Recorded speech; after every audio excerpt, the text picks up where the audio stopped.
Painted painless learning. નમસ્કાર વિદ્યાર્થી મિત્રો, આજે આપણે ધોરણ 7 વિષય વિજ્ઞાન અને પાઠ નંબર 17 જંગલો આપણી જીવાદોરી જે સ્વાધ્યાય છે ટેક્સ્ટ બુકનો એના પ્રશ્નો લઈ આવ્યા છીએ. આપણે જંગલમાં રહેતા પ્રાણીઓ તેને વૃદ્ધિ અને પુનઃસર્જન માટે કેવી રીતે મદદ કરે છે? તો જંગલમાં રહેતા પ્રાણીઓ જંગલની વનસ્પતિ પર સીધી કે આડકતરી રીતે આધાર રાખે છે. તેઓ પોષણ મેળવે છે, ઉત્સર્જન દ્રવ્યો બહાર કાઢે છે. જે વનસ્પતિને પોષક દ્રવ્યો પૂરા પાડે છે, આ પોષક દ્રવ્યો દ્વારા જંગલની વનસ્પતિની વૃદ્ધિ થાય છે. વળી પ્રાણીઓ વનસ્પતિના પરાગનયનમાં અને બીજ વિકિરણમાં મદદ કરે છે. આથી વનસ્પતિઓ નવી ઉગતી રહે છે, વૃદ્ધિ પામે છે અને પુનઃસર્જન પામે. આમ જંગલમાં રહેતા પ્રાણીઓ તેને વૃદ્ધિ અને પુનઃસર્જન માટે મદદ કરે છે. જંગલો પૂરને કેવી રીતે રોકે છે તે સમજાવો. જંગલમાં વૃક્ષો મોટી સંખ્યામાં પાસે હોય.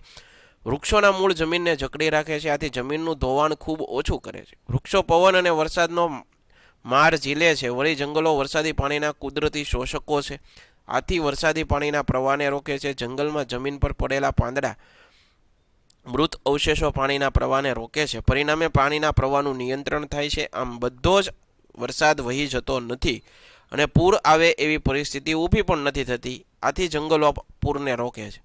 વિઘટકો શું છે? કોઈ પણ બેના નામ આપો અને તેઓના જંગલમાં ફાળો શું? જમીનમાં રહેલા કેટલાક સૂક્ષ્મજીવો જટિલ કાર્બનિક દ્રવ્યો છે એનું સરળ કાર્બનિક દ્રવ્યોમાં રૂપાંતરણ કરે છે, એને વિઘટક કહેવાય. કેટલીક ફૂગ અને બેક્ટેરિયા વિઘટકો તરીકેની ભૂમિકા ભજવે છે. પૃથ્વી પર રહેલા મૃત પ્રાણી વનસ્પતિના જે મૃતદેહો છે, ખરી પડેલા પાંદડા છે, અવશેષો છે, નકામા પદાર્થો છે એનું કોહવે છે અથવા વિઘટન કરે અને તેમનામાં રહેલા કાર્બનિક દ્રવ્યો છે એનું સરળ કાર્બનિક દ્રવ્યોમાં રૂપાંતરણ કરે. આ પદાર્થો જમીનમાં ભળી જાય અને પરિણામે જમીનની અંદર સેન્દ્રિયતા વધારે, ખાતરમાં વધારો થાય. સેન્દ્રિય પદાર્થો વનસ્પતિને પોષક તત્વો તરીકે ઉપયોગી છે, વનસ્પતિના મૂળ વાટે શોષાય છે. આ રીતે સૂક્ષ્મજીવો જંગલમાં ખૂબ જ મહત્વનો ભાગ ભજવે છે. વાતાવરણમાં ઓક્સિજન અને કાર્બન ડાયોક્સાઇડના સંતુલનમાં જંગલોનો ફાળો જણાવો. જંગલોમાં વૃક્ષો મોટી સંખ્યામાં હોય. વૃક્ષો દિવસે પ્રકાશ સંશ્લેષણ દ્વારા વાતાવરણમાંના કાર્બન ડાયોક્સાઇડનો ઉપયોગ કરી ખોરાક બનાવે અને ઓક્સિજન વાયુ વાતાવરણની અંદર મુક્ત કરે.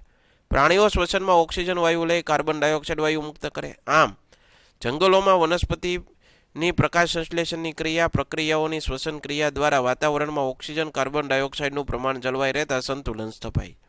જંગલમાં કઈ રીતે કંઈ પણ નકામું નથી સમજાવો. જંગલોમાં પ્રાણીઓ મૃત્યુ પામે તો ગીધ, કાગડા, શિયાળ વગેરે મૃતદેહોના ભાગો છૂટા કરી ખાય છે. વધેલા ભાગો છેવટે સૂક્ષ્મજીવો અને જીવજંતુઓ સાફ કરી જાય છે. જંગલમાં વનસ્પતિના ખરી પડેલા પાંદડા અને અન્ય ભાગો પણ સેન્દ્રિય પદાર્થોમાં ફેરવાઈ પોષક તત્વોના રૂપમાં ફેરવાઈ વનસ્પતિના ઉપયોગમાં આવે છે.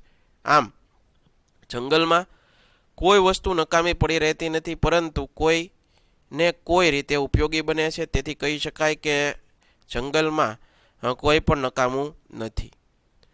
મિત્રો, હજી સુધી તમે અમારી પેન્ટેડ એપ્લિકેશન ડાઉનલોડ નથી કરી તો આજે જ ગૂગલ પ્લે સ્ટોર પર જઈ પેન્ટેડ એપ્લિકેશન ડાઉનલોડ કરી લો, જેથી કરીને તમને દરેક વિષયના સ્વાધ્યાયના સોલ્યુશન, સ્વાધ્યાય પોથી, એકમ કસોટીના સોલ્યુશન, વિષય વાઇઝ ડીપલી લેક્ચર્સ, આ ઉપરાંત ધોરણ 9 અને 10ના વિદ્યાર્થીઓ માટે લાઈવ વિડીયો લેક્ચર્સ અને દરેક વિષયની PDF તમને મળી રહી છે. આ ઉપરાંત તમે ભાવનગરની અંદર વસવાટ કરતા હો તો તેના માટે ધોરણ 8 થી 12ના તમામ વિષયોનું કોચિંગ પૂરી પાડતી કોચિંગ ઇન્સ્ટિટ્યૂટ આલ્ફા એકેડમી કાર્યરત છે. તમે તેમાં જોડાઈ શકો, તેનો તમે સંપર્ક કરી શકો. યુટ્યુબની અંદર અમારા વિડીયો જોવા હોય તો તમારે યુટ્યુબની અંદર અમારી ચેનલ છે પેન્ટેડ યુટ્યુબ ચેનલ, એ હજી સુધી સબસ્ક્રાઇબ નથી કરી તો સબસ્ક્રાઇબ કરી લો, જેથી કરીને અમારા તમામ વિડીયોની માહિતી આપણા સુધી સૌપ્રથમ પહોંચતી રહે. જંગલમાંથી મળતી કોઈપણ 5 પેદાશોના નામ જણાવો. લાકડા, ફળ, ફૂલ, શાકભાજી, રબર, ગુંદર, જડીબુટ્ટી વગેરે જંગલમાંથી મળતી પેદાશો છે. ખાલી જગ્યા પૂરવાની છે. કીટકો, પતંગિયા, મધમાખી અને પક્ષીઓ સપુષ્પી વનસ્પતિને ખાલી જગ્યામાં મદદરૂપ છે. પરાગનયન. જંગલ ખાલી જગ્યા અને ખાલી જગ્યાનું શુદ્ધિકરણ કરે. હવા અને પાણીનું. છોડવાઓ જંગલનું ખાલી જગ્યા સ્તર બનાવે સૌથી નીચલું. સડેલા પાંદડા અને પ્રાણીઓના મળ જંગલને ખાલી જગ્યાથી ભરપૂર બનાવે છે સેન્દ્રિય દ્રવ્યોથી. આપણે જંગલને લગતી પરિસ્થિતિ અને સમસ્યાઓથી શા માટે ચિંતિત થવું જોઈએ? જંગલો આપણને ઘણી રીતે ઉપયોગી છે, તેથી જંગલોની તત્વો આપણને ચિંતા હોવી જોઈએ. આજે જંગલો કપાતા જાય છે, ત્યાં ઉદ્યોગો અને વસાહતો સ્થપાતી જાય છે, તેથી જંગલમાં વસતા પ્રાણીઓ અને લોકોના કુદરતી રહેઠાણ છીનવાઈ રહ્યા છે. આપણા વિકાસ માટે જંગલોનો નાશ થઈ રહ્યો છે. જંગલો માટે આવી પરિસ્થિતિ અને સમસ્યાઓ ઊભી થઈ રહી તે ખરેખર મનુષ્ય માટે વિચારવા જેવી બાબત છે. આપણા પર્યાવરણને બચાવવા જંગલોની જાળવણી કરવી એ જરૂરી બની રહી છે.